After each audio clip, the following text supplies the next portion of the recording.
eu vou ler o que está em negrito. Então a igreja que começa lendo. Versículo 1.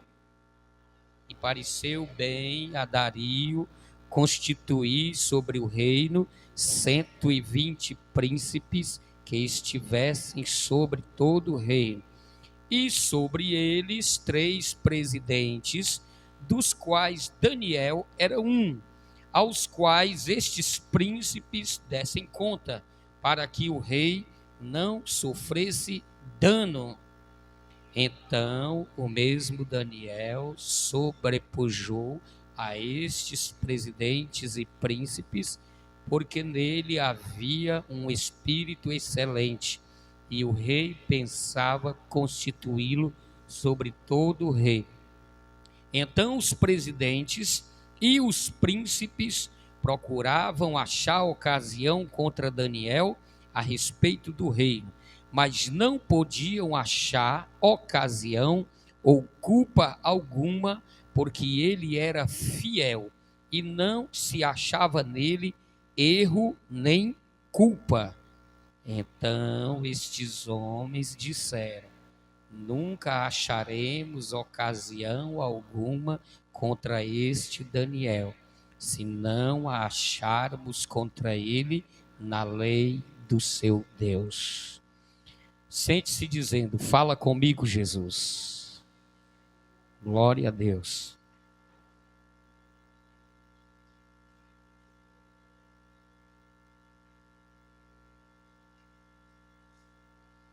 Vamos adiante para a nossa introdução. Meus amados, hoje nós vamos aprender lições no capítulo 6 de Daniel. Capítulo 6 de Daniel. E tem aí algumas perguntas que nós nos propomos a responder durante o estudo de hoje. Primeira pergunta: o que um servo ganha sendo honesto e exemplar? Amém, irmãos? Deve ganhar alguma coisa, né? Segunda pergunta: como deve ser a postura de um servo dentro da sua instituição de trabalho? Quantos trabalham aqui? Levanta a mão aí. Como deve ser a postura de um servo dentro da instituição de trabalho? Terceira pergunta: como um servo deve se portar diante da inveja e da perseguição? Glória a Deus, olha aí, uma pergunta importante. Diante da inveja e da perseguição, como é que o servo de Deus tem que agir? Outra pergunta: como um servo deve agir quando a lei o impede de ter comunhão com o seu Deus? Como é que um servo deve agir quando a lei o impede de ter comunhão com o seu Deus? Vamos falar sobre isto. E aí, o rei Dário, ou Dario, o persa, não viu Daniel como os reis babilônicos o viram. Dario viu Daniel como um homem necessário à sua administração. Ou seja, se vocês estiveram aqui nas doutrinas passadas, os reis de Babilônia, Nabucodonosor e Belsazar, eles viram Daniel como um profeta, como alguém que era capaz de interpretar sonhos e de elucidar enigmas. Mas o rei Dario, o persa, ele já viu Daniel diferente. Ele já viu Daniel como homem, como um trabalhador, como alguém que era necessário dentro da sua equipe de trabalho. Então, essa visão do rei Dario é diferente. Por quê? Porque ele não viu Daniel da mesma forma que os reis de Babilônia viram. Glória a Deus. Vamos adiante. Primeiro ponto, olha só, um servo fiel tem toda condição de se destacar. Olha aí, irmãos, olha, cada um de nós aqui é servo de Deus, sim ou não? Então, cada servo de Deus, dentro de qualquer lugar, de qualquer instituição que ele for, ele deve ser diferente, sim ou não? Diferente. Porque todo servo de Deus, ele tem condições de se destacar.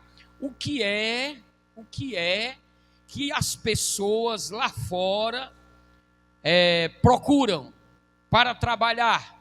Por exemplo, as empresas estão procurando pessoas honestas ou desonestas para trabalhar? E quem é o honesto? O servo de Deus ou o que não serve a Deus?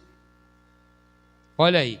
Então o servo de Deus, ele tem toda a condição de se destacar em qualquer lugar que for, porque o servo de Deus, ele tem um caráter diferente, ele tem um caráter que dá segurança para quem convive com ele, tá certo? Então, é como diz aí, um servo fiel tem toda condição de se destacar. Vamos ver o que aconteceu com Daniel. Daniel, capítulo 6, versículo 1. Diz assim, olha o texto. E pareceu bem a Dario constituir sobre o reino 120 príncipes que estivessem sobre todo o reino, e sobre eles 3 presidentes, dos quais Daniel era um, aos quais estes príncipes dessem conta, para que o rei não sofresse dano. Então, o mesmo Daniel sobrepujou a esses presidentes e príncipes, porque nele havia um espírito excelente, e o rei pensava constituí-lo sobre todo o reino. Agora, vamos ver os detalhes do texto. O que Dario queria? Dario queria formar uma equipe eficiente, uma equipe que resolvesse os problemas do império. E aí ele imaginou 120 príncipes, aliás, 120 presidentes, né? 120 presidentes. Esses aí são suficientes. Mas eu não vou liderar os 120 presidentes. Eu vou escolher também 3 príncipes. Então, 120 dividido para 3 dá quanto? 40 presidentes seriam liderados por um príncipe. Entendeu? Dividindo 3 grupos. Então o rei pensou assim: vou escolher 120 presidentes e 3 príncipes para tocarem todo o assunto do império. Diz o versículo de número 2 que Daniel era um dos príncipes ou presidentes? Daniel era um dos príncipes ou presidentes? Presidentes? Não, Daniel era um dos príncipes, ou seja, Daniel ia ser uma autoridade sobre os presidentes, certo? Uma das 3 autoridades sobre os presidentes. Agora, olha só, o rei chamou todo mundo para entrevista. Chamou os 120 que ele escolheu e chamou mais os 3, né? Os 3 príncipes, certo? E aí, na entrevista, o rei viu coisas a mais em Daniel.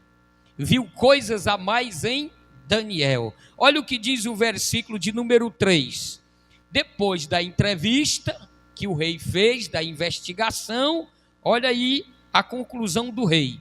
Então, o mesmo Daniel sobrepujou.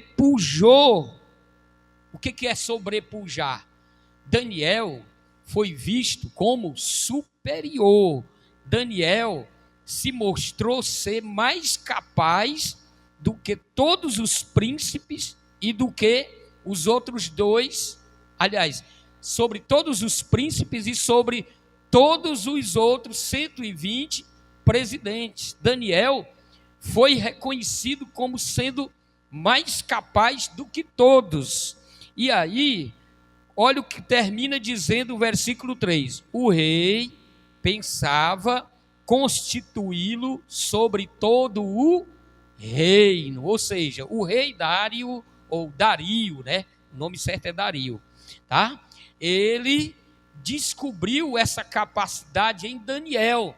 E ele pensou, vou colocar esse Daniel sobre todo o reino, ou seja, como a segunda pessoa do rei. E não era graças ao dom espiritual, sobrenatural que Daniel tinha, era graças à capacidade que ele viu em Daniel, ao caráter de Daniel, tá certo? Então, sobrepujava a todos, ou seja, comparando Daniel com cada um dos presidentes, Daniel era melhor. Comparando Daniel com os outros dois escolhidos para ser príncipes, Daniel era melhor, era mais capaz. Amém? Pode passar. Glória a Deus. Agora vem lá, ó. Um servo fiel tem toda a condição de se destacar. Meu irmão, se é servo de Deus, vai se destacar. Aonde você for, você vai se destacar. Você vai se destacar na comunidade. Você vai se destacar na escola. Você vai se destacar na faculdade. Você vai se destacar no trabalho. Você vai se destacar no meio da multidão. Porque quem é servo de Deus tem algo a mais que as outras pessoas da população. O servo de Deus é diferente. O servo de Deus, ele foi chamado por Deus para uma função nobre dentro da sociedade. Ou seja, ele foi chamado, sabe para quê? Para ser luz, para ser sal. Então nós, servos de Deus, nós temos a obrigação de brilhar. Olha para quem está do seu lado e diga assim, ó, você não é vagalume, vai, diz, você não é vagalume, mas você foi chamado para brilhar. Glória a Deus. Você foi chamado para brilhar no meio deste mundo. Olha aí em São Mateus, capítulo 5, versículo 13 ao 16, para você ver o que Jesus fala. Jesus fala isto: vós sois o sal da terra. E se o sal for insípido, ou seja, se o sal perder o seu sabor, com que se há de salgar? Para nada mais presta, senão para se lançar fora e ser pisado pelos homens. Então o Senhor colocou a mim e colocou a você como sal dessa terra, e nós temos uma missão. Qual é a missão? Nunca perder o nosso sabor, nunca perder o nosso poder de sal. Nós estamos neste mundo para salgar este mundo, para temperar este mundo, para que Deus, ele sinta prazer no mundo, porque no dia que Deus não sentir prazer nesse mundo, esse mundo acaba, esse mundo será destruído, porque o mundo não foi destruído ainda, não é por conta dos cientistas que aí tem, não é por conta das celebridades que aí tem, o Senhor do céu só não destruiu esse mundo, porque Deus prova a terra e ainda encontra sabor de sal, aleluia, na vida dos seus servos. Então nós nunca podemos perder o nosso sabor de sal. Glória a Deus. Foi o que Jesus falou. Olha aí o que ele fala no versículo 14. Vós sois a luz do mundo. Não se pode esconder uma cidade edificada sobre um monte, nem se acende uma candeia e se coloca debaixo do alqueire, mas do velador, e dá luz a todos que estão na casa. O que Jesus está dizendo? Jesus está dizendo, olha, vocês são a luz do mundo, e vocês não podem ser escondidos. Vocês foram postos como candeias neste mundo, e não se pode colocar a candeia debaixo do alqueire e nem debaixo da cama. A candeia tem que estar no lugar mais alto, aonde ela possa iluminar a todos. Eu não sei se você entendeu, mas aqui o Senhor Jesus está dizendo que todos os servos dele, ele colocou acima do mundo, e o mundo vai ver a sua luz brilhar. Quem é servo de Deus é candeia neste mundo. Quem é servo de Deus é luz neste mundo, e não adianta se esconder, não adianta você se disfarçar. Se você é luz, as pessoas vão ver a luz que há em você. Deus nos escolheu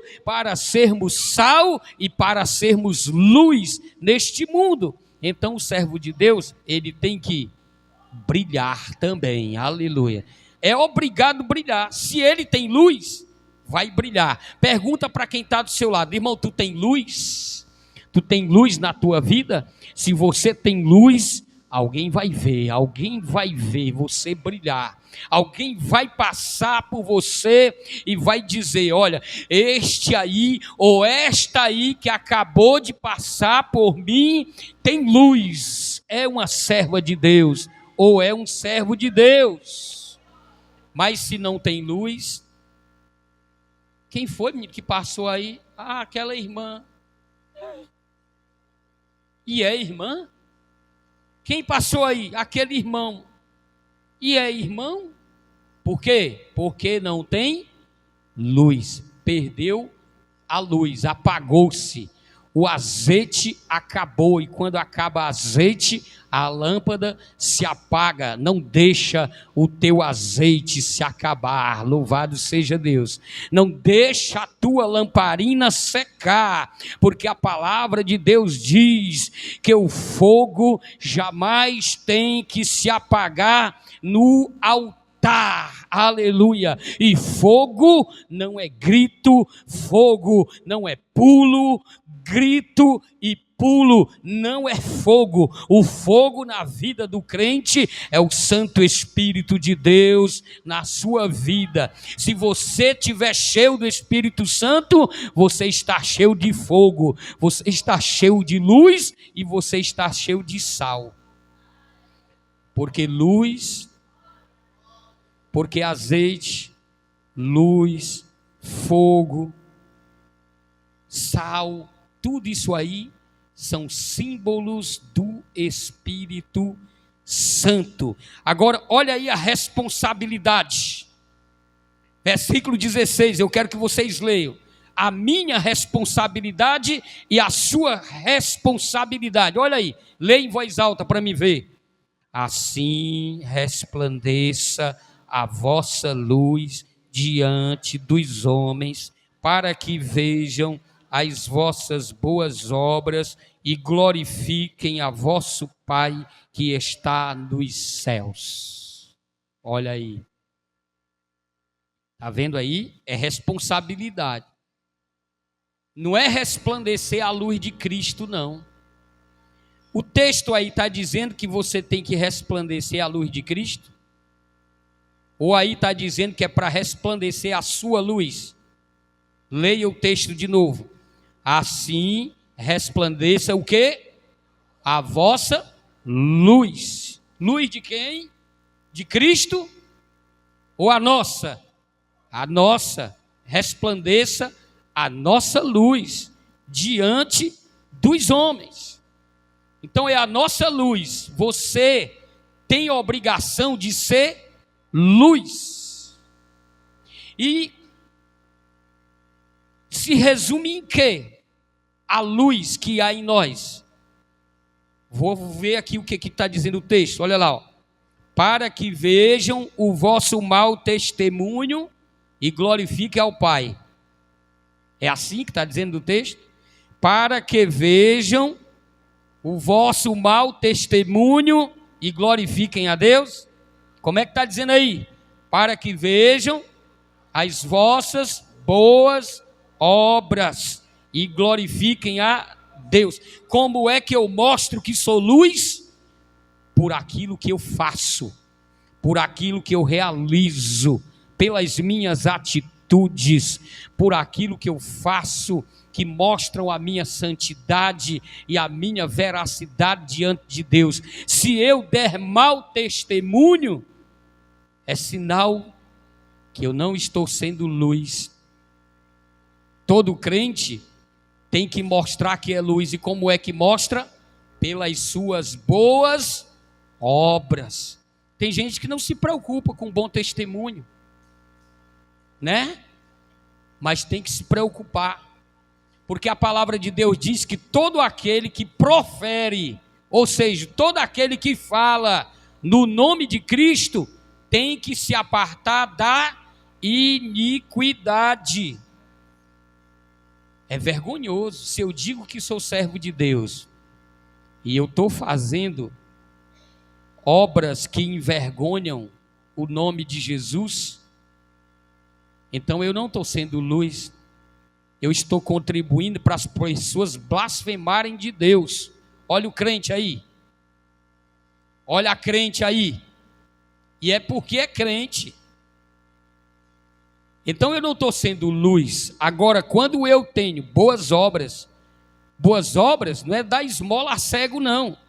Boas obras são obras de justiça. Se eu estou fazendo o que é correto, então eu estou sendo luz. Se eu estou sendo justo, eu estou sendo luz. Se eu estou sendo santo, eu estou sendo luz. Mas se eu estiver dando mau exemplo, eu estou escandalizando. Eu não tenho luz.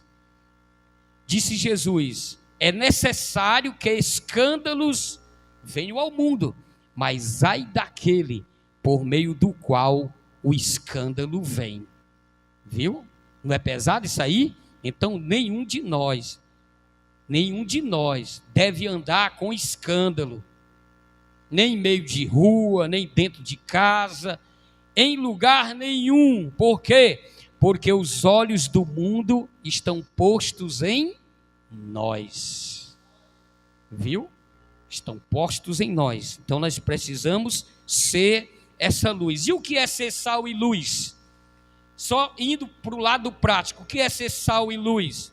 É fazer a diferença. Fazer a diferença. Aonde? Em todos os lugares. Fazer a diferença onde você trabalha. Como Daniel foi visto como uma pessoa necessária na equipe administrativa do rei, vamos pensar isso aqui no ambiente de trabalho. Vamos pensar no ambiente de trabalho, sabendo que é em todos os ambientes. O que é ser sal e luz? Primeiro lugar, é fazer a diferença. Se você está no meio dos seus colegas de trabalho e você só faz aquilo que todo mundo faz, você não se destaca, você não está sendo luz. Como é que você vai ser luz? Quando você faz a diferença. Quando o patrão passa uma tarefa para todos e você é aquele que faz a melhor tarefa, você é aquele que faz a melhor obra. Aí o patrão, ele lhe enxerga porque você brilhou, porque você fez a diferença. Você fez mais do que era pedido. Você fez algo inédito. Você mostrou que trabalhou melhor do que os outros. entendeu? Aí você vai ser enxergado pelo seu patrão. Foi assim que Daniel foi visto, porque Daniel, ele fez a diferença. Daniel fez a diferença. O rei disse: olha, esse homem Daniel, ele é melhor do que todos os 120 presidentes. Depois ele comparou com os outros, ele é melhor até do que os outros 2 príncipes que eu escolhi. Ele viu a diferença. Daniel fez a diferença. Glória a Deus. Daniel fez mais do que devia ser feito. Então, para você ser luz, para você ser sal, você precisa fazer a diferença. Se você for igual aos outros, você não está fazendo diferença nenhuma. Você só vai fazer a diferença se você for melhor, trabalhar melhor do que os outros. Aí você vai fazer a diferença. Em segundo lugar, o que é ser sal e luz? É ser exemplo. É ser exemplo.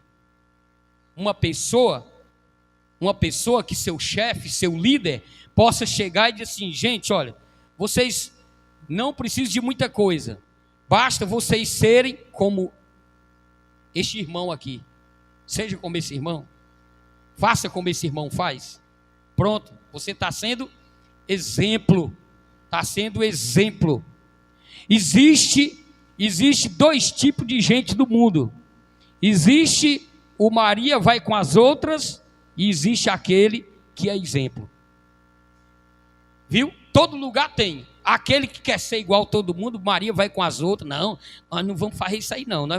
E tem aquele que serve de exemplo. Não, eu não vou fazer o que os outros estão fazendo, não. Eu vou fazer o que é certo. Esse daí é o exemplo. Deus não te chamou para você ser Maria vai com as outras. Deus te chamou para você ser exemplo. É minha responsabilidade e sua responsabilidade ser exemplo em todos os lugares que a gente vai, principalmente no ambiente de trabalho. O patrão sai, mas ele sai tranquilo. Eu deixei uma pessoa de responsabilidade, uma pessoa que é exemplo ali. É muito triste quando o patrão nem pode sair, porque ele não confia em ninguém. É muito triste quando o patrão sai e ele precisa deixar a câmera para ficar vigiando os empregados,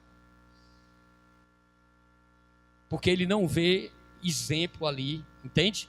Agora, quando tem alguém que dá exemplo, aí quando tem alguém que faz a diferença e dá exemplo, o patrão chama ele e diz assim: olha, eu vou fazer uma viagem, eu quero você aqui, tomando conta aqui do setor. Glória a Deus, porque o patrão viu a diferença. Foi isso que aconteceu com Daniel. Ele viu que Daniel servia de exemplo para todos, e ele viu que Daniel fazia a diferença. Isso é ser sal e luz. Em terceiro lugar, ser sal e luz é ir além do óbvio.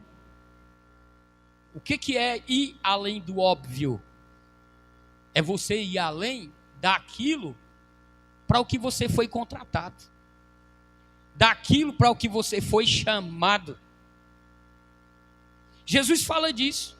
Jesus diz assim: se vocês saindo e vocês saudar somente os que vocês amam, que coisa demais vocês estão fazendo? Vocês não estão fazendo nada demais. Jesus, ele disse assim: olha, se a justiça de vocês que eu chamei não for superior à justiça dos escribas e fariseus, vocês não vão entrar no reino do céu. Olha aí o que Jesus quer de nós. Ele quer que nós ultrapassemos o óbvio. Nós temos que ir além do óbvio. Lembra de Gideão? Todo mundo com medo dos midianitas tinham parado até de plantar. Não, eu não vou mais plantar. Por quê? Porque os midianitas vêm e roubam a plantação, roubam os frutos. A gente planta um milharal, os midianitas esperam amadurecer, está de vez, eles vêm e levam um milhozinho verde. Nós não vamos mais plantar. Gideão fez o quê? Não, eu não vou nessa aí não. eu vou plantar e eu vou tirar o fruto antes deles virem, e vou malhar o meu trigo lá no lagar, que eles não vão, eles procuram na plantação. Eu vou malhar no lugar escondido, mas não parou de malhar. Aí Deus desceu do céu, falou com Gideão e disse para Gideão: o Senhor é contigo, varão valoroso. Aleluia. Por quê? Porque Gideão fez mais do que o óbvio.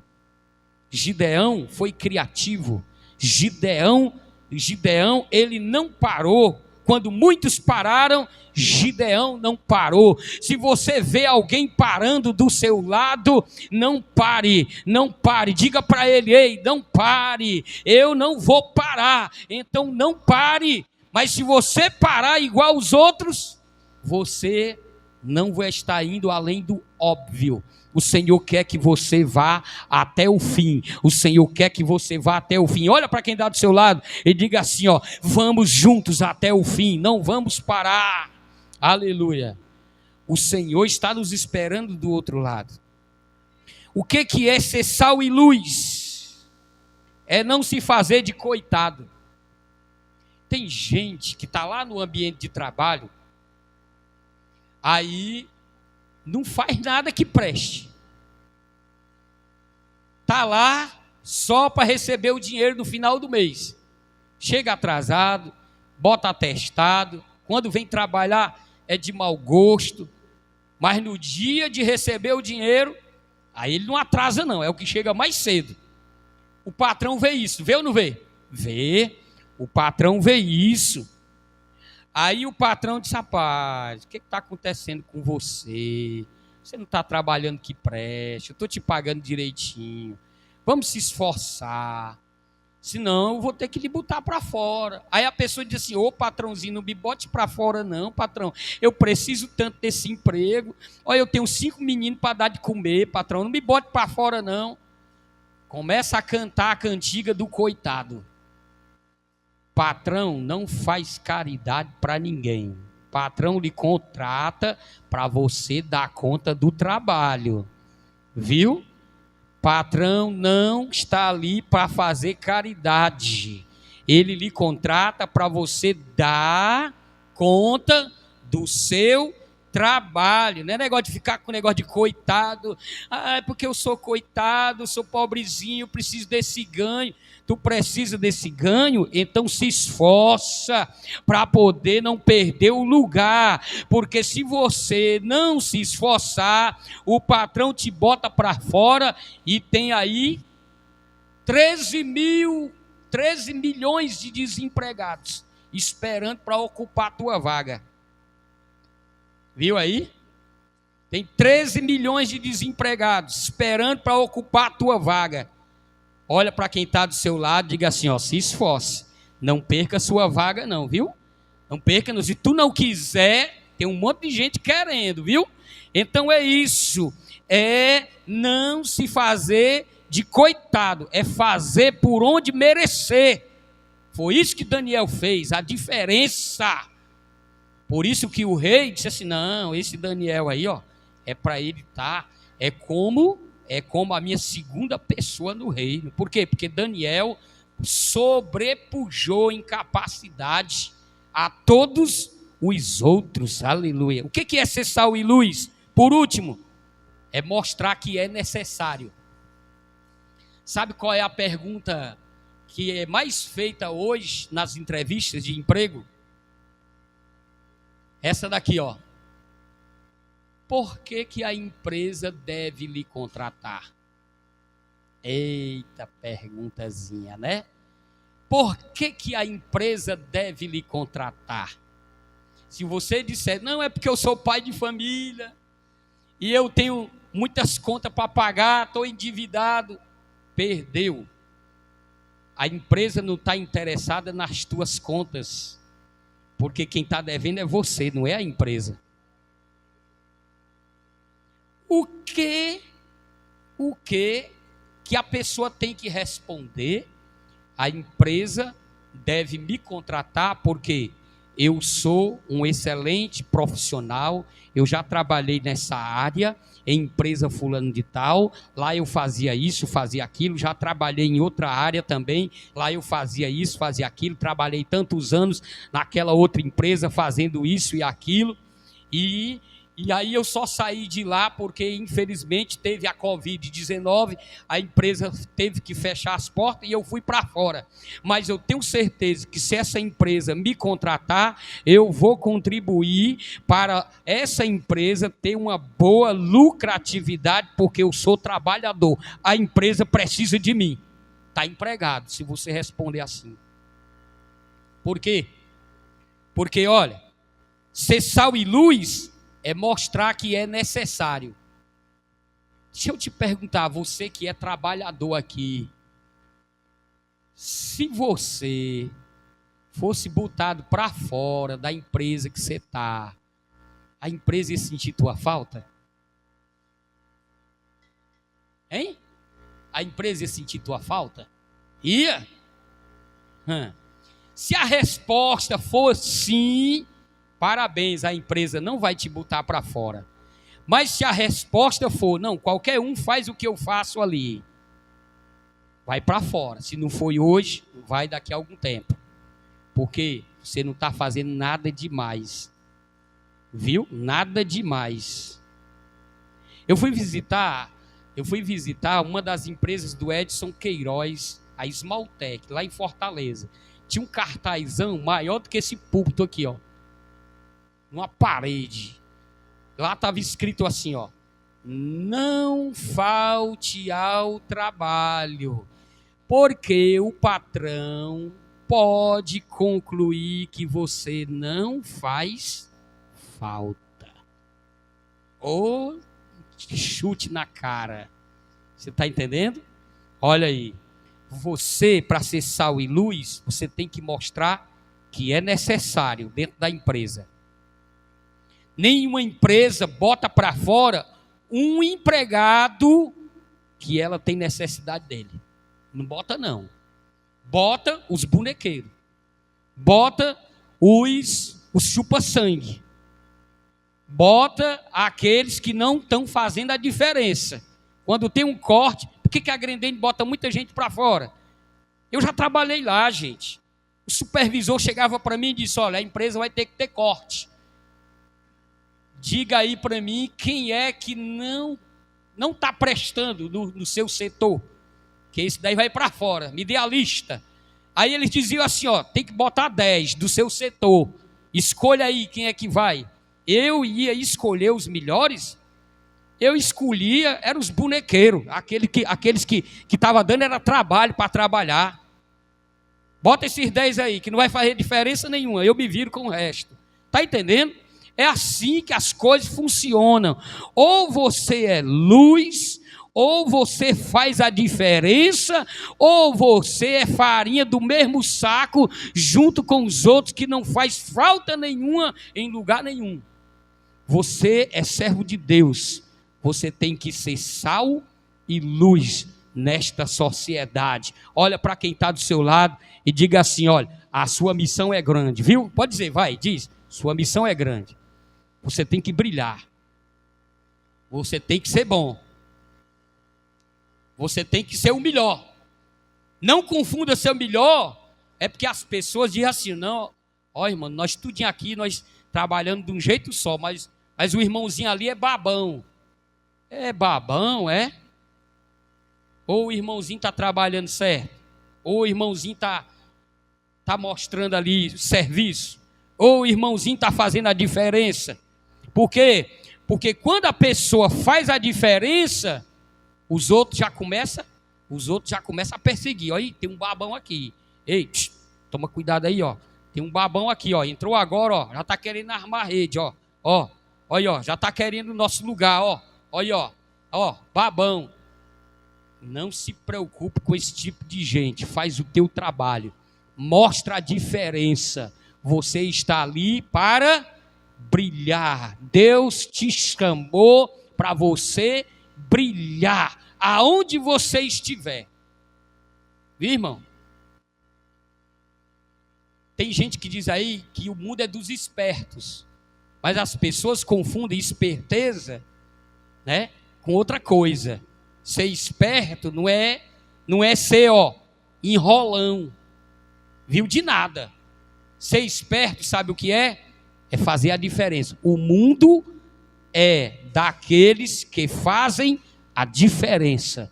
O mundo é daqueles que brilham, viu? Quem brilha, quem faz a diferença é quem está dominando o mundo. Quem não faz diferença nenhuma é chopichão, viu? É chopichão. Ou seja, é piso de fábrica. Os melhores estão nas lideranças. Então, se esforce para você brilhar, como Daniel se esforçou. Passa aí. Glória a Deus. Olha aí. Um servo fiel tem toda a condição de se destacar. Tem gente que não lê isso aqui na Bíblia, não. Viu? O que é ser sal e luz? É obedecer aos seus patrões e chefes. O que a Bíblia diz? Obedecer aos seus patrões e chefes. Está na Bíblia não isso aí. Pois vamos ler.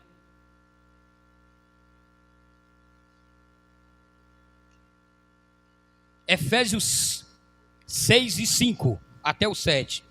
Vós servos, o que é o empregado?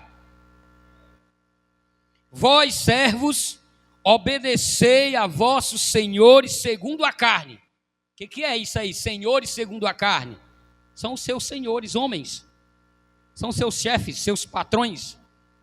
Viu? Com temor e tremor. Eita, é assim mesmo que a Bíblia diz. Vós servos, obedecei a vossos senhores segundo a carne, com temor e tremor, na sinceridade de vosso coração, como a Cristo. Opa, agora o negócio ficou ruim. Lá na sua empresa, lá no seu ambiente de trabalho, você tem que obedecer o seu patrão com sinceridade de coração, como a Cristo. Como a Cristo. Eu era recepcionista de hotel. E o patrão, ele me deu uma ordem. Ele disse, olha, Francisco, você é recepcionista. Vai ter momento que você vai ficar só tomando conta do hotel. Eu quero lhe dizer que isso aqui é um hotel, não é um motel. Então, só pode ser admitido aqui o casal que apresentar identificação de casado. Sim, senhor. Sim, senhor. Foi uma ordem ou não foi? Eu tinha que obedecer ou não? Obedeci. Uma vez, um hóspede chegou e se hospedou sozinho. Ele passou o dia fora. Quando ele chega à noite, ele vem de mão dadas com uma menina.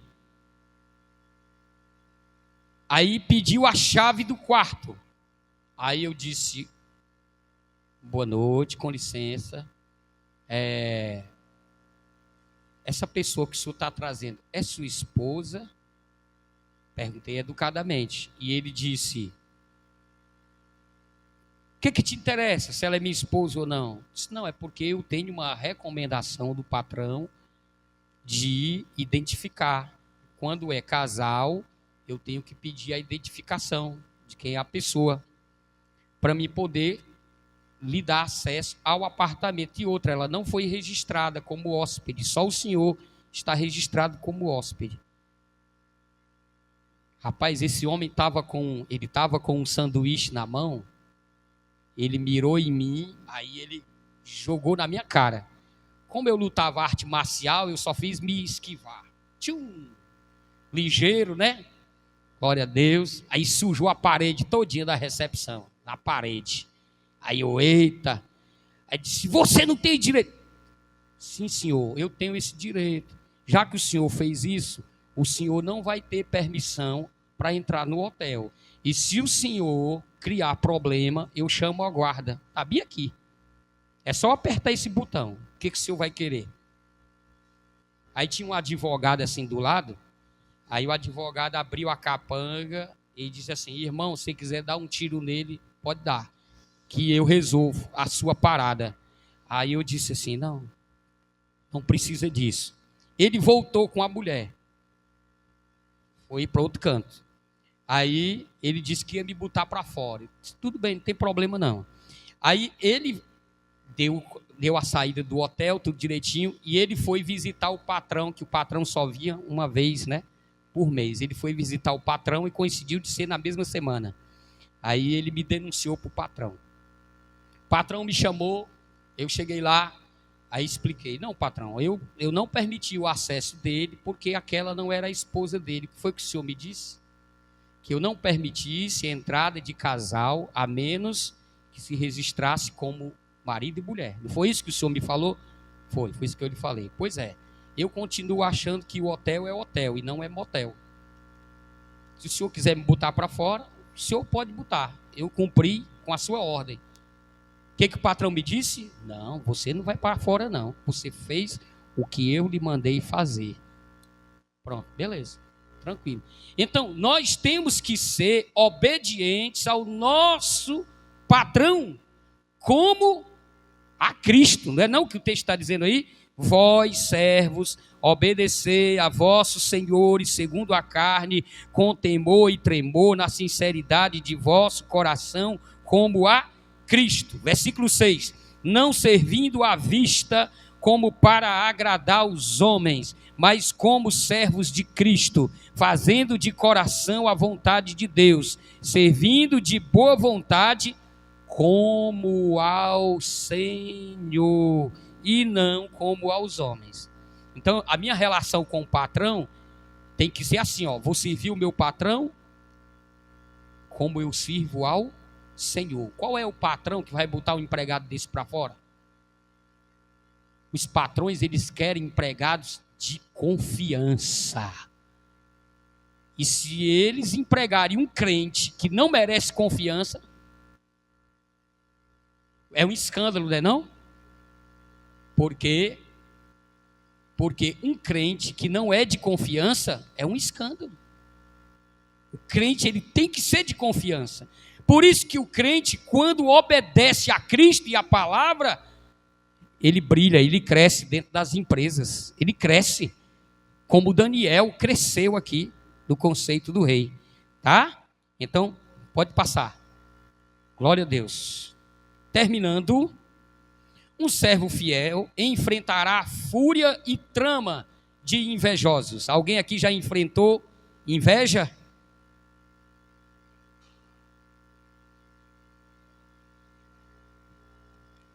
Essa praga aí, chamada inveja, eu enfrento desde criança.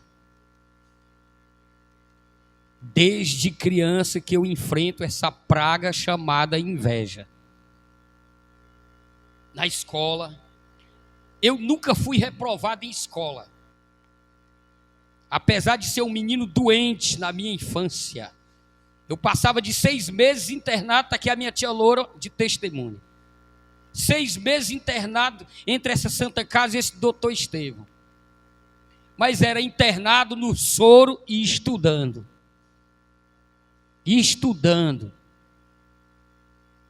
Quando eu voltava, fazia todas as provas. Nunca fui reprovado em escola.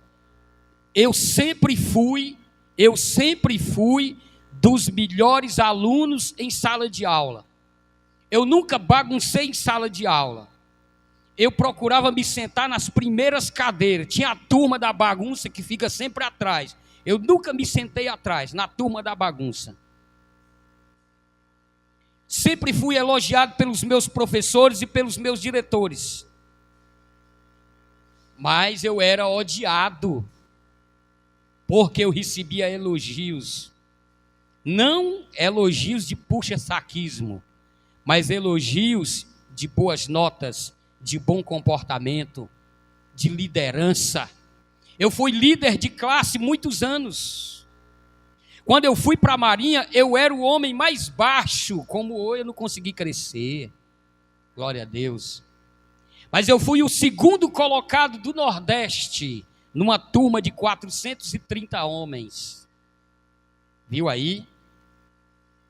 Mas eu era invejado, e sou invejado em todos os lugares. Nas empresas onde eu trabalhei, fui invejado, fui perseguido.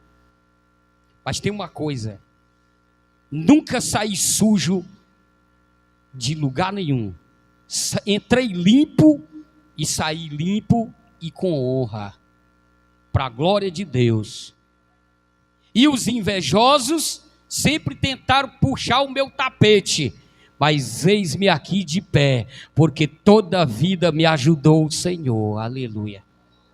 Então, todo servo fiel vai enfrentar fúria e trama de invejosos, como fizeram com Daniel.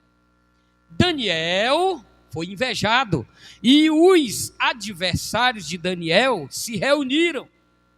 Está aí em Daniel capítulo 6, do versículo 4 ao 9. Daniel foi invejado pelos seus adversários. Eles procuraram falha em Daniel e não acharam. Vamos procurar falha em Daniel no serviço que ele presta para o rei. Não encontraram falha nenhuma. Aí eles se reuniram de novo. Não, rapaz, nós não vamos achar falha. O homem é perfeito.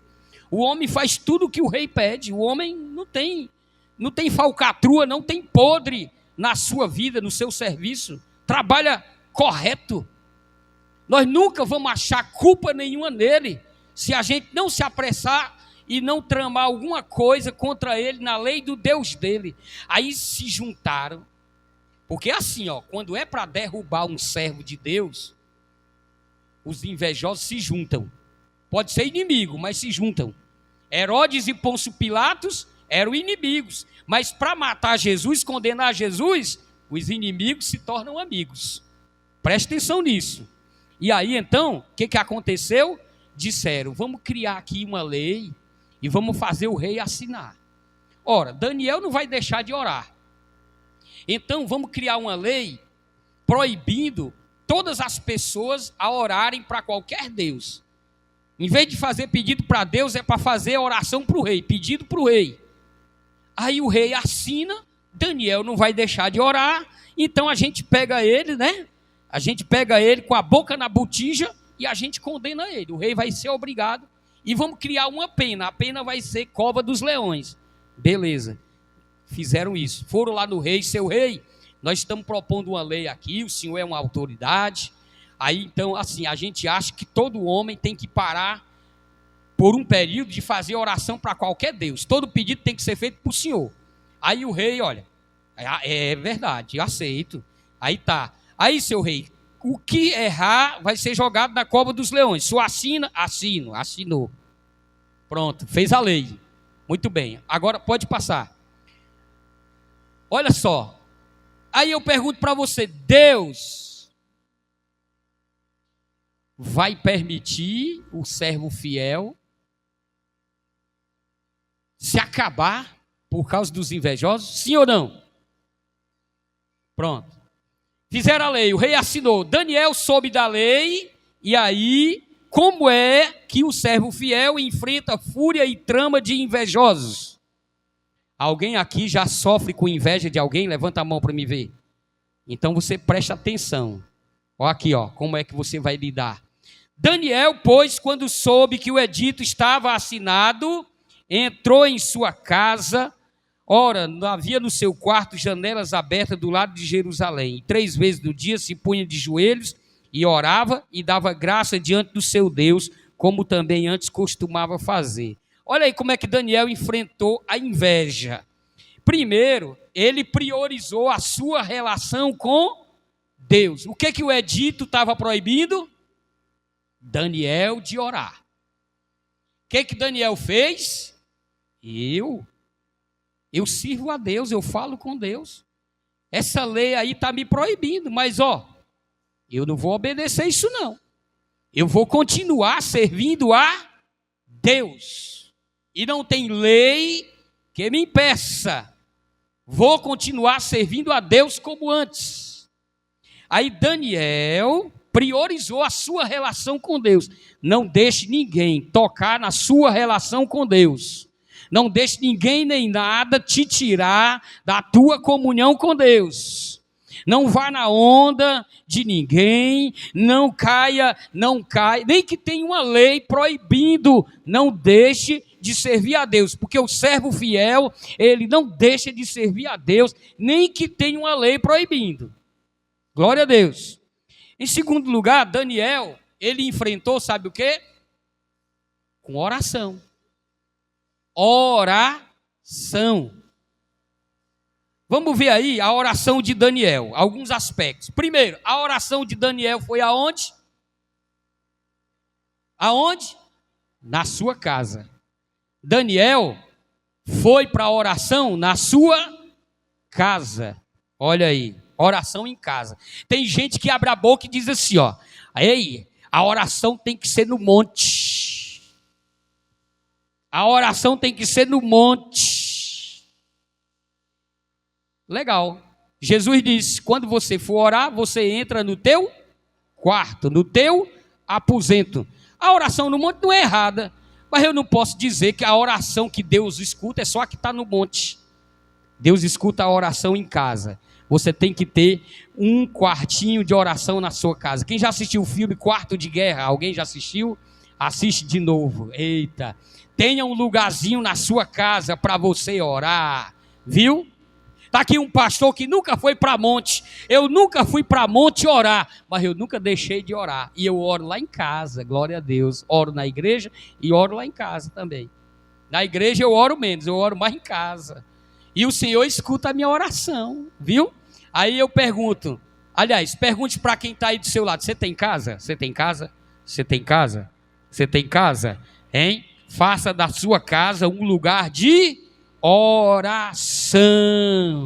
Tenha um lugarzinho na sua casa para orar. Tenha o seu cantinho de guerra para orar. Venha para a igreja, mas ore também em casa. Glória a Deus. Aleluia. Aí, Daniel orou em casa. Aí Daniel orava quantas vezes no dia? 3. 3 vezes no dia dá quantas vezes por mês? 3 vezes 30 dá quanto? 90. 90 oração por mês. Quem é que faz 90 oração por mês aqui? Eita Jesus. Viu? Olha aí, 3 vezes no dia Daniel ia para casa, nos horários de intervalo, e ele orava ao Senhor. Antes de ir para o trabalho, orava ao Senhor. Quando vinha para o intervalo, orava ao Senhor. Quando saía do trabalho, orava ao Senhor 3 vezes no dia. Não tem invejoso que vença quem ora como Daniel orou. Outra coisa, como era que era a oração de Daniel? Se pondo de joelhos, olha aí. E 3 vezes no dia se punha de joelhos. Eita, meu Deus do céu, olha, de joelho. Já ouviu aquela palavra que diz que de joelho é melhor? De joelho é melhor. Eu passei um tempo sem poder ficar de joelho, porque doía demais. Agora, graças a Deus, já estou orando de joelho de novo. Meu irmão, é ruim orar de outro jeito. De joelho é melhor diante de Deus. A oração mesmo, ela tem outro sentido quando você ora de joelhos. Glória a Deus. Um pastor disse para mim, pastor Kim, se eu ficasse viúvo e eu tivesse que escolher uma esposa, eu ia pedir para levantar a saia até a altura do joelho. Se tivesse marca de oração, não importava se fosse banguela, véia ou feia, eu casava com ela, porque eu tenho que casar com mulher de oração, aleluia, glória a Deus. E eu não tenho marca escura no joelho não, mas no meu joelho tem 2 buraquinhos já de orar. Tem 2 buraquinhos que você pode botar o seu dedo assim, ó, nos buraquinhos do joelho, viu? Afundou. Glória a Deus, sabe por quê? Porque é de joelho que Deus quer que os seus servos enfrentem as suas lutas, aleluia. É de joelho, a oração de joelho é que é a oração, aleluia. Porque você está em posição de humilhação. diante de Deus. Está reconhecendo que Deus é Senhor e você é um escravo mesmo, aleluia, é servo mesmo, de verdade, aleluia. Olha aí, tem gente que não vem para a oração, porque eu vou passar meia hora de joelho, quando eu dobro o meu joelho, eu não tenho hora, eu não marco hora para me levantar, eu só me levanto quando acaba a oração, às vezes passa a manhã todinha, cala a boca, estou lá orando, né? Olha só, e aí, em sua casa, 3 vezes no dia, se pondo de joelhos, o que Daniel fazia? Orava. Mas Daniel não só orava, Daniel também dava graça. Porque tem crente que só sabe pedir. E agradecer, neca. Viu? Já agradeceu a Deus hoje? Pela bênção que você recebeu ontem, hoje? Já agradeceu pela vida? Já agradeceu a Deus pelas portas abertas? Viu? Se as pessoas orassem mais, não tinha tempo para fazer coisas erradas. Se investisse mais tempo em oração, não tinha tempo para fazer outras coisas erradas ou improdutivas. Porque tem coisa que não é errada, mas é improdutiva, não vai levar a nada. Como, por exemplo, passar horas e horas, né, jogando videogame. Não é errado, mas é improdutivo. Isso não vai te ensinar nada, não vai te fazer crescer em nada, certo? Então, são coisas improdutivas. Ele orava e dava graça. E outra coisa, Daniel, ele não foi orar porque surgiu esse problema. Tem gente que só vai orar quando surge problema, é ou não é? Quando surge um problema é que vai orar. Daniel não. Daniel não foi orar porque surgiu esse problema. Daniel foi orar porque já era costume dele orar, já era rotina dele orar. Olha aí o que diz do versículo 10, da última parte. Como também, antes disso, costumava fazer. É criar hábito de oração, é ter rotina de oração, é ter dia, hora e lugar marcado para se encontrar com Deus, aleluia. Olha, é ter aquele lugarzinho separado e aquela hora que você pode para estar com Deus, aleluia. Todos nós temos condição de fazer isso, todos nós temos condição de separar uma hora para estar a sós com Deus. Deus quer que você ore na igreja, Deus quer que você venha no culto, mas Deus quer que você tenha o hábito de estar a sós com Ele em algum momento do dia. Isso é hábito, isso é rotina de oração. Aleluia, glória a Deus. Mas tem gente que quer inovar. Não, hoje eu não quero orar em casa, hoje eu quero orar lá no pier da cidade. Para que isso? Não precisa não, basta você orar. Basta você orar, não importa o lugar. Não precisa estar inovando. Orar não é coisa que se faz, né? Não, vou orar hoje cantando. Senhor, meu Deus, eu estou precisando. Não precisa dizer, é orar, é chorar, é gemer, é falar com o Senhor, não precisa. Entendeu? Tem gente que faz concurso de oração. Senhor, meu Deus e meu Pai, aqui quem te fala é o servo que tu conhece, pastor Kim. Ai, meu Deus do céu, e o Senhor sabe quem é o pastor? Para que isso? É cara no chão, é testa no chão, é lágrima diante do Senhor. Essa é a oração que Deus quer ouvir. Deus não quer ouvir uma oração bonita, Deus quer ouvir a oração sincera. Glória a Deus. Fique de pé agora. Daniel, por essa postura, ele não foi abandonado na cova. Daniel foi para a cova, sim ou não? Mas Daniel não foi abandonado na cova. Deus deu 2 livramentos para Daniel lá na cova. Quais foram os livramentos? Hã? Hã? Não, foi não. Do leão foi um, mas qual foi o outro? O primeiro livramento que Deus deu para Daniel foi quando jogaram ele na cova. A cova era uma caverna, tinha só um buraco em cima. Daniel foi lançado na cova, é o que diz o texto. Volta aí, olha lá. Daniel foi lançado na cova, lançaram-no na cova, derrubaram ele de cima. Primeiro livramento, quando Daniel caiu no fundo da cova, não teve nenhum osso quebrado, nenhum arranhão. Foi o primeiro livramento que Deus deu. No hebraico, isso aí é claro, é evidente. O segundo livramento é que Deus enviou o seu anjo e o seu anjo repreendeu os leões. O anjo de Deus, quando Daniel caiu na cova, o anjo de Deus, Daniel não, fica quietinho aí. A palavra original, o sentido original da palavra é que o anjo calou a boca dos leões. Os leões, aí o anjo chegou lá, deita, não vai comer Daniel. Glória a Deus. Esse é o sentido original da palavra.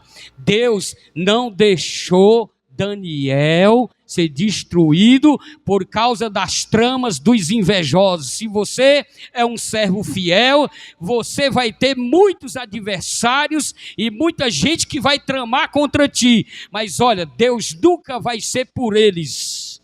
Deus vai ser por ti. Porque Deus, ele sempre fica do lado do seu servo fiel. Amém? Glória a Deus. Então vamos terminar no nome de Jesus.